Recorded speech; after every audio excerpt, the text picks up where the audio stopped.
रामचन्द्राय जनकराजजामनोहराय मामकाभीष्टदाय महितमङ्गलम्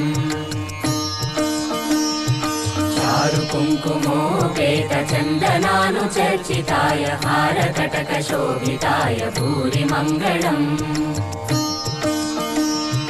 विमलरूपाय विविधवेदान्तवेद्याय सुजनचित्तकामिताय सुभगमङ्गलम्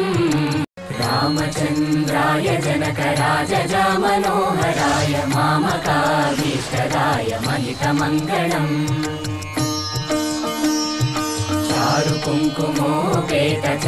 चारुकुङ्कुमोपेतचन्दनानुचर्चिताय हारकटकशोभिताय भूरिमङ्गलम् विमलरूपाय विविधवेदान्तवेद्याय सुजनचित्तकामिताय सुभगमङ्गलम्